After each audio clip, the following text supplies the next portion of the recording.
Meus irmãos, a paz do Senhor, eu quero cumprimentar a todos que estão participando desse culto, participando dessa live. Eu quero cumprimentar aqueles que talvez não estejam agora, mas que vão ver o vídeo depois. Que essa palavra, eu oro a Deus para que essa palavra que vai ser ministrada hoje, ela vá de encontro ao seu coração e ela traga alegria à sua alma, ela traga paz à sua existência, que ela traga a transformação para aqueles que vão ouvir essa palavra. A palavra de Deus, ela é tão única, a palavra de Deus ela é tão infalível, que o salmista no Salmo 119 diz que ela é lâmpada para os pés e luz para o caminho.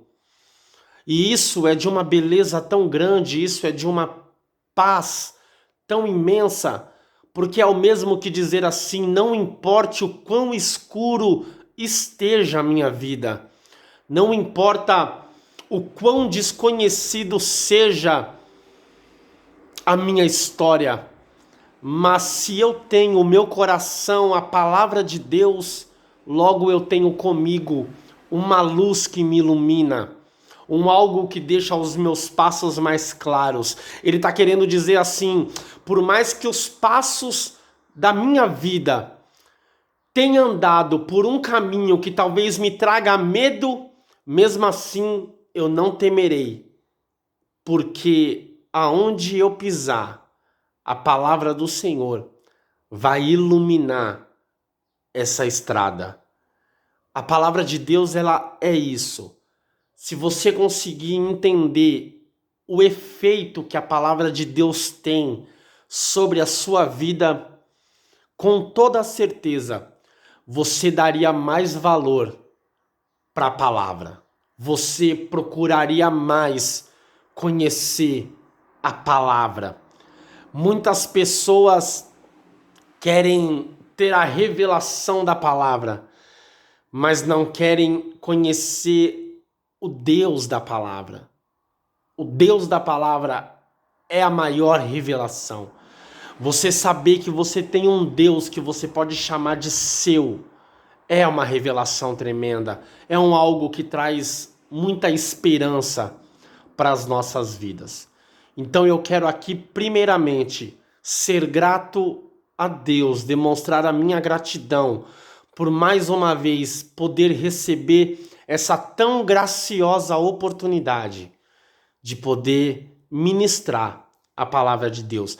Nada me deixa mais alegre, nada me deixa mais feliz do que poder falar do amor de Deus. Amém? Eu quero trazer uma palavra para vocês aqui hoje, que fica no Evangelho de Lucas, no capítulo de número 23, a partir do versículo 32. Evangelho de Lucas, capítulo 23, a partir do versículo 32. Capítulo 23, versículo 32 em diante do Evangelho de Lucas. Diz assim a santa palavra de Deus: E também eram levados outros dois, que eram malfeitores, para serem executados com Jesus. Quando chegaram ao lugar chamado Calvário, ali o crucificaram, bem como aos malfeitores, um à sua direita, outro à sua esquerda. Mas Jesus dizia: Pai, perdoa-lhes, porque não sabem o que fazem. Então, para repartir as roupas dele, lançaram sortes. O povo estava ali e observava tudo também. As autoridades zombavam e diziam: salvou os outros, que salve a si mesmo, se é de fato o Cristo de Deus, o escolhido. Igualmente, os soldados zombavam dele e, aproximando-se, trouxeram-lhe vinagre, dizendo: se você é o rei dos judeus, salve a si mesmo. Acima de Jesus estava a seguinte inscrição: este é o Rei dos Judeus. Um dos malfeitores crucificados blasfemava contra Jesus, dizendo: Você não é o Cristo? Salve a si mesmo e a nós também. Porém, o outro malfeitor o repreendeu, dizendo: Você nem ao menos teme a Deus, estando sob igual sentença? A nossa punição é justa, porque estamos recebendo o castigo que os nossos atos merecem. Mas este não fez mal nenhum. E acrescentou: Jesus, lembre-se de mim quando você vier no seu reino.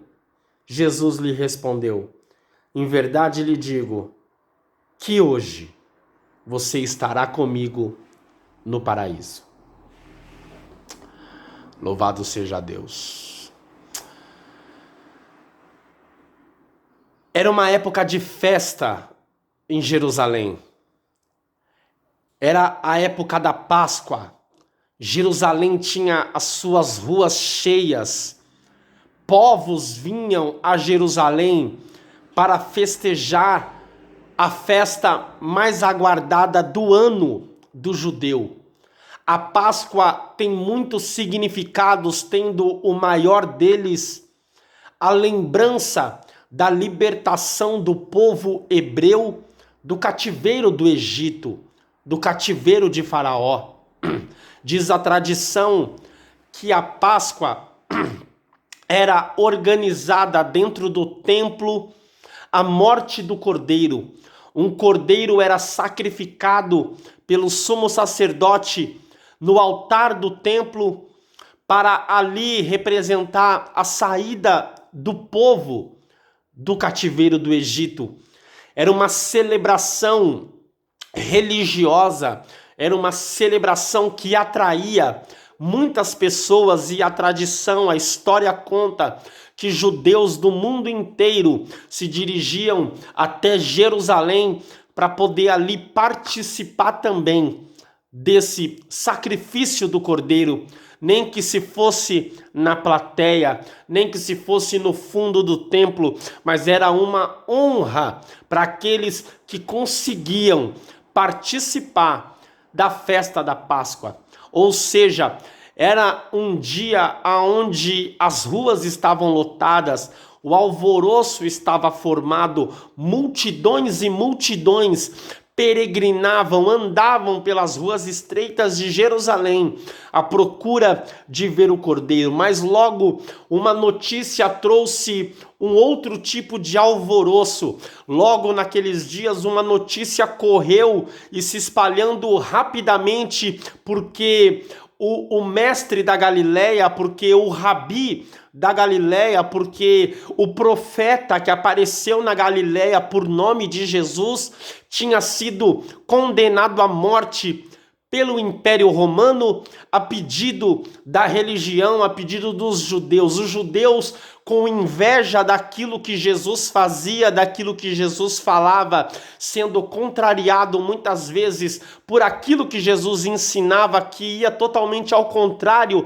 daquilo que a religião da época trazia. Eles então, levados por uma forte inveja, foram e de uma maneira persuadiram a todos para que Jesus fosse preso. Logo então ele foi entregue a Pilatos, e Pilatos, sabendo que aquele Jesus, que aquele homem, ele era inocente, Pilatos tenta trazer a liberdade para ele, mas nem Pilatos, ninguém tinha o poder de poder livrar Jesus da cruz, porque essa era a sua maior missão.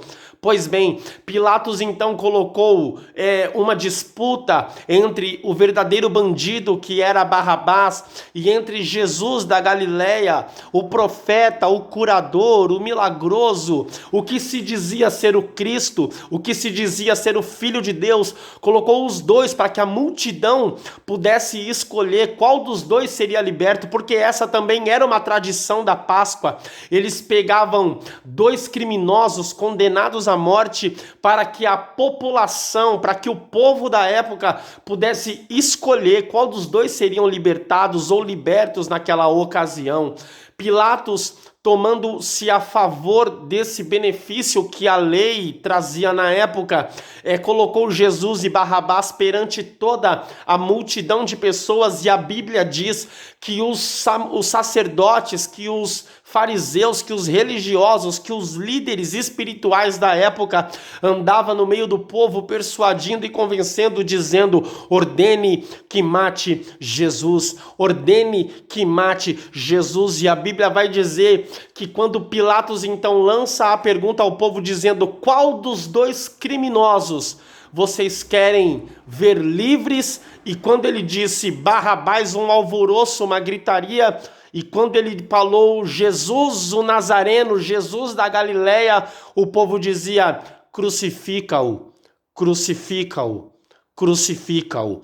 E desde então, Pilatos, tentando se livrar do sangue daquele inocente, a Bíblia diz que ele lava as suas mãos no maior ato de irresponsabilidade que a humanidade já viu, feita por um líder. Então Jesus, ele é conduzido até a cruz, e chegando no Gólgota, no monte aonde Jesus teria e foi crucificado, Jesus ali então se depara com mais dois criminosos. A Bíblia diz que quando eles chegam, ele já encontra com os dois, e os dois de igual maneira zombavam e escarneciam de Jesus, junto com a multidão que o seguia, junto com os soldados que o levava, e os dois criminosos diziam a ele: se tu és o rei, logo tu que salvou tanta gente, que salvou tantas pessoas, porque agora não salva-te a ti mesmo? Todos ali blasfemavam contra Jesus, não dando a importância que aquilo teria. Claro, eles estavam cegos por uma raiva, por uma inveja. Eles estavam cegos porque o próprio diabo cega o entendimento de muitos para que não reconheçam em Jesus o seu senhorio sobre todos os povos, sobre todas as gentes, sobre todas as pessoas. Eles estavam ali vivendo então essa cegueira, essa falta de entendimento, e eles blasfemavam, alegando ali que Jesus não teria poder para poder se livrar da cruz, sendo que no Getsêmani, antes de ser pego, antes de ser agarrado pelos soldados da guarda pretoriana, dos soldados romanos, Pedro, a Bíblia diz que Pedro saca da sua espada e corta a orelha de um soldado, tentando ali ajudar Jesus a próprio punho, querendo ajudar Jesus pela força. A Bíblia diz que Jesus o repreende, Jesus diz para ele que não precisa da ajuda de Pedro, porque se Jesus quisesse se livrar da cruz, ele rogaria ao Pai para que Deus enviasse legiões de anjos para acabar com toda aquela situação. Em outras palavras, Jesus sabia o que enfrentaria. Jesus conhecia a dor que iria sofrer. Jesus sabia a punição severa pela qual ele iria atravessar, mas mesmo assim, pelo seu grande amor à humanidade, mesmo assim, pelo seu grande amor a nós, a mim e a você, ele se propôs a ir até o final. É por isso que nessa mensagem eu quero aqui que você reflita, eu quero aqui que você hoje faça a sua escolha, eu quero aqui que você hoje decida quem você quer ser, porque saiba de uma coisa, guarde isso, porque isso vai ser uma palavra-chave dessa mensagem. A cruz está destinada a todos, você vai carregar a sua cruz, eu carrego a minha cruz, o ímpio carrega a cruz, o pecador carrega a cruz, aquele que está fora da igreja carrega a cruz, os que estão dentro da igreja carrega a cruz também. Entenda uma coisa, o sofrimento está destinado a todos os homens, as injustiças da vida está destinada a todos os homens, a desigualdade da vida está destinada a todos os homens, todas as tristezas, dor de morte, todas as angústias, todos os sofrimentos, ansiedades, depressões, dores, doenças, maldições, tudo isso está destinado por todos os homens. A natureza condenou todos os homens à morte. Entenda uma coisa, a cruz simboliza a morte. A natureza que rege o sol para nascer todas as manhãs, a natureza que ordena a lua para iluminar todas as noites, a natureza que traz o mar à sua existência, que coloca, tudo isso condenou o homem a morrer.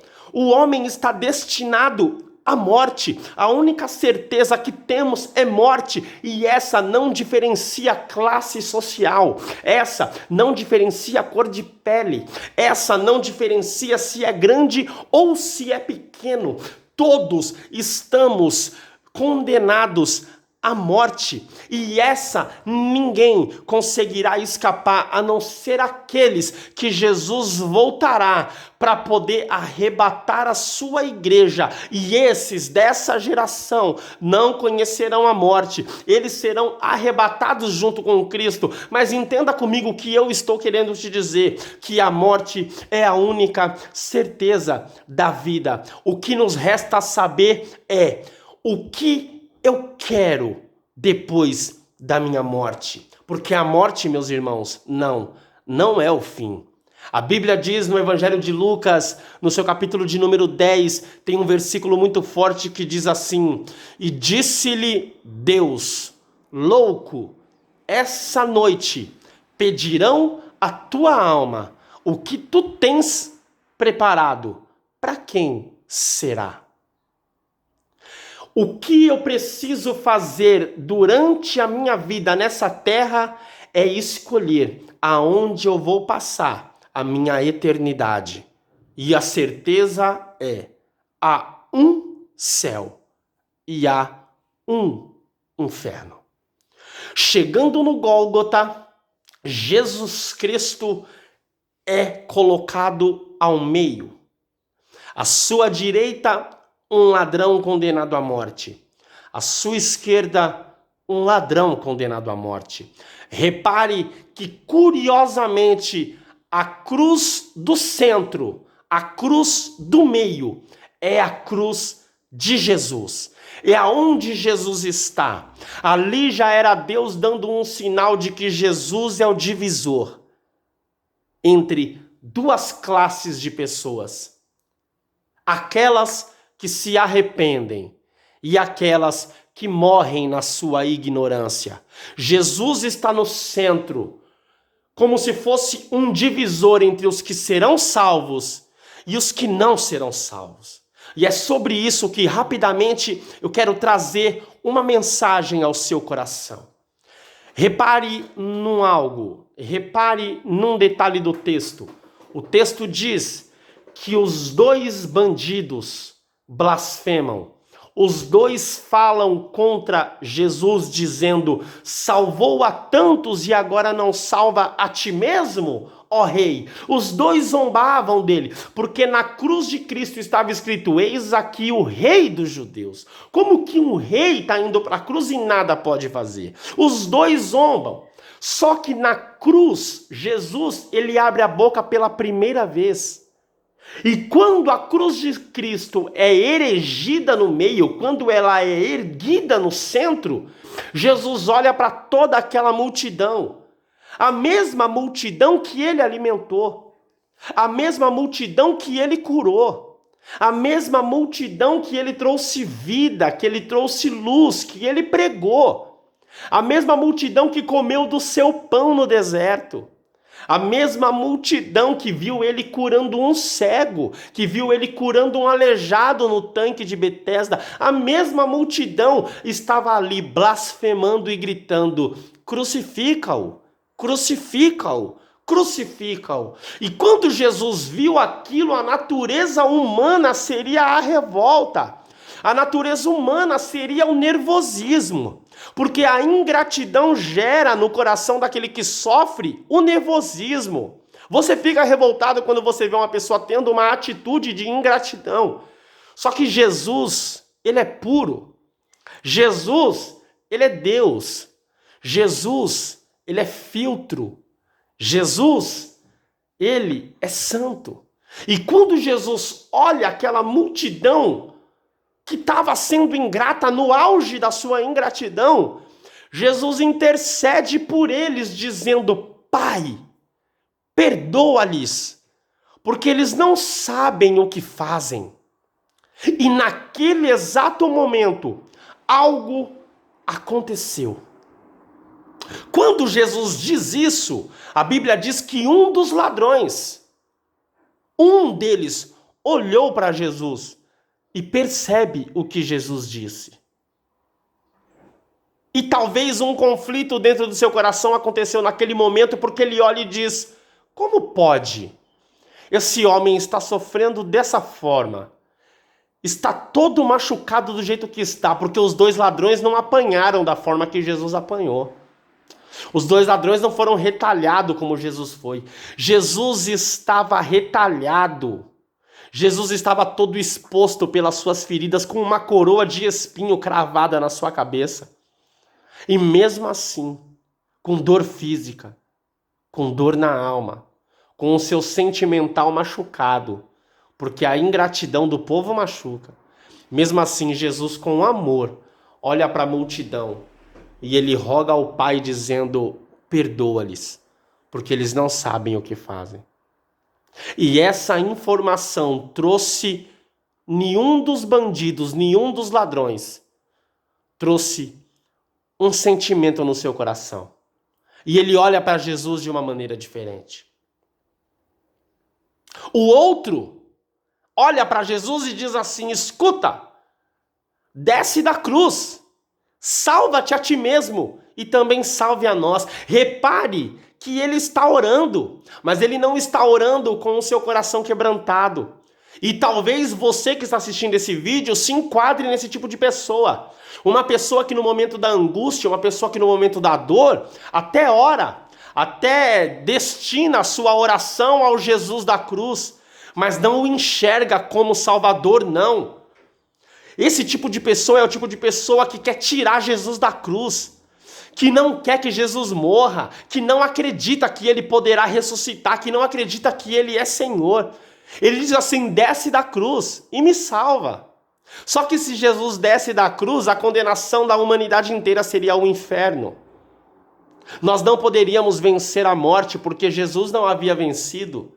Ele não entendeu. Esse tipo de pessoa é pessoa que quer se salvar pelas suas próprias obras, que quer se salvar pela força do seu braço. Eu sou forte, eu consigo descer da cruz. E não, meu querido, não, minha querida, você não consegue descer da cruz. A cruz está destinada para todos. Aleluia. E esse homem, ele fala: desce da cruz, salva-te a ti mesmo e também me salva. É uma pessoa que ora. Talvez você que esteja assistindo esse vídeo, você tenha contato com pessoas da igreja. Talvez você já ouviu em algum lugar que Jesus tem um plano de salvação para a sua vida. Talvez você já ouviu em algum lugar que Jesus te amou de uma tal forma que entregou a si próprio para poder nos dar a salvação. Só que o seu coração não se quebranta para essa informação. E você acha que por ser bonzinho, que por ser um bom funcionário, que por ser um bom patrão, que por ser uma boa esposa, que por ser um bom marido, você vai chegar no céu. Não, você não vai. É dura essa palavra. Mas é uma palavra que vai trazer avivamento para a tua alma. Escuta, a Bíblia diz que não é por obras que você vai ser salvo, e sim por fé. Só que a Bíblia também fala que se você crer com o seu coração e confessar com os seus lábios, você será salvo. Esse homem, ele não creu. Esse homem não acreditou. Esse homem, ele olha para Jesus e ele desafia: desce daí. E se você conseguir descer, me desce também. Me salva também. Escuta, Jesus não precisa provar quem ele é para que você prove que você o aceita. Saiba de uma coisa: em vida, você talvez tenha a opção de aceitar Jesus como seu Salvador ou não. Mas se você não o aceitar em vida, saiba que no grande tribunal você vai ter que o enxergar como juiz. Ou eu reconheço ele como Salvador em vida, ou quando eu morrer, eu vou ter que ver ele como juiz, me julgando. E a Bíblia diz que aquele que não confessa ele diante dos homens, ele também não o confessará diante do Pai. Essa é a primeira cruz. A primeira cruz é de alguém que sofre. A primeira cruz é de alguém que está condenado. A primeira cruz é de alguém que vai morrer. A primeira cruz é de alguém que teve a sua vida inteira vivendo de uma maneira dissoluta, de uma maneira desonesta, de uma maneira que o mundo quer que ele viva. E ele até vê Jesus, ele até sabe quem é Jesus, mas ele não reconhece Jesus como Senhor. Ele reconhece Jesus como qualquer um. E esse não é salvo. Mas do outro lado, aquele que ouviu Jesus orando pelo povo, no seu coração mudou. E ele olha para o outro ladrão, quando o outro ladrão fala assim, desce daí, salva-te a ti mesmo e também salve a nós. Esse homem, o outro ladrão, olha para ele e diz assim, será que você não teme a Deus? E ele o repreende dizendo, será que você não teme a Deus? Estando nós sobre igual sentença, nós estamos aqui porque os nossos atos nos colocaram aqui, mas este homem não. Olha que interessante. Primeiro sinal de que eu reconheço que Jesus é o Cristo de Deus é quando eu entendo que a cruz eu mereço ela, porque os meus atos me colocaram nela, porque a minha natureza me coloca nela. Porque os meus problemas me colocam nela. Porque as minhas imperfeições me colocam nela. Ou seja, eu mereço. Mas e quando eu olho para Jesus e percebo que ele não merecia estar ali, mas estava ali para me salvar, é o primeiro sinal. Oh, glória! Quando você percebe que Jesus não precisava ter passado por aquilo, mas passou por amor a mim, a você. E é nesse momento que ele olha para Jesus e ele diz, Jesus, lembra-te de mim quando entrares no seu reino. Jesus olha para ele imediatamente e diz, ainda hoje não existe purgatório, ficarás 40 anos no purgatório, 4 anos, não tem, é hoje. Se arrependeu, reconheceu Jesus como Senhor, reconheceu Jesus como Rei, porque ele diz, lembra-te de mim quando vieres no teu reino, só tem reino quem é rei, só que Jesus está morrendo na cruz, ou seja, esse homem olha para ele e tem um discernimento assim, o reino dele não é nesse mundo. Oh, aleluia. O reino dele é eterno. O reino dele é na eternidade. Aí Jesus, quando responde, não fala reino. Jesus fala paraíso. Ainda hoje estarás comigo no paraíso. E isso é para mexer com a cabeça de qualquer um, meu irmão. Essa é uma informação tão linda porque Jesus não perguntou de onde esse homem veio. Jesus não perguntou qual crime ele cometeu, o que ele fez ou deixou de fazer. Não! Ele simplesmente reconheceu em Jesus o senhorio. Ele simplesmente reconheceu em Jesus que ele é o autor de todas as coisas. Ele realmente reconheceu em Jesus que Jesus tinha em seu coração um amor tão grande que ele quis esse amor. Se você quer viver esse amor de Jesus, reconheça nele que ele é Senhor. Faça isso hoje. Ligue para o pastor hoje e fala, pastor, essa mensagem mexeu comigo, eu quero sentir esse amor, e você viverá o perdão que a cruz te traz. Jesus quer te perdoar hoje. Jesus quer te levar para o paraíso.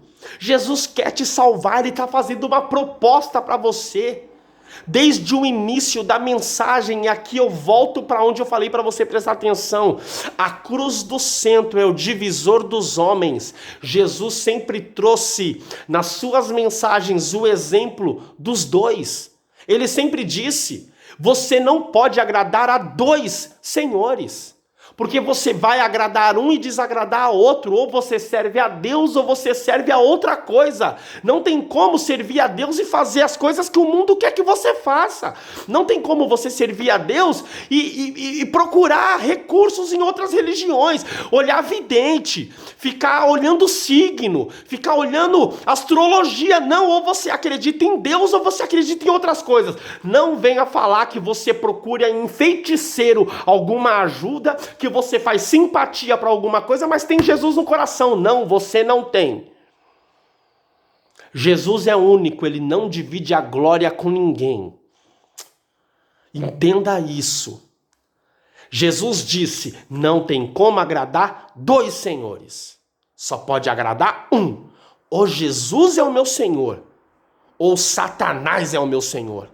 Mas quem eu escolho ser o meu Senhor é quem eu vou decidir passar a minha eternidade. Jesus diz sobre duas portas.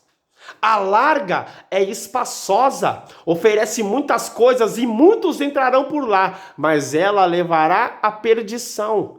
Só que Jesus traz uma segunda porta, que é a estreita, e essa te leva para a salvação. Por que estreita? Porque eu preciso renunciar, eu venho carregado de informações. Quando eu chego a Jesus, eu chego carregado daquilo que eu acho, daquilo que eu penso que eu sei. Eu venho inchado, e eu inchado eu não consigo entrar na porta estreita.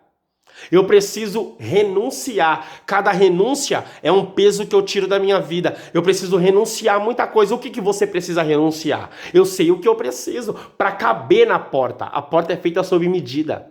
A porta é estreita. Jesus fala sempre dos dois e repare que, curiosamente, na cruz do centro tem duas cruzes. Essas cruzes ao lado de Jesus representam dois tipos de seres humanos que existem. Repare que a cruz, os dois tipos de seres humanos estão pregados nela. As duas classes de seres humanos estão destinados à morte. Aqueles que até sabem quem é Jesus, mas não reconhecem ele como Senhor, esses irão para o inferno. E tem aqueles que sabem que Jesus morreu na cruz, não porque merecia, mas ele morreu porque muito ele nos amou. E esses vão para o céu. Você tem a sua cruz. Você sabe o peso que ela traz sobre a sua vida. E hoje você tem a opção de olhar para a cruz do centro. E eu te faço um desafio. Quem é você ao lado de Jesus? Você é aquele que desafia ele? Ou você é aquele que enxerga nele esse tão infinito amor e diz para ele, lembra-te de mim, Senhor. Num ato de fé, você na sua casa, agora, vai colocar a mão sobre o seu coração e você vai dizer, lembra-te de mim, Senhor. E hoje,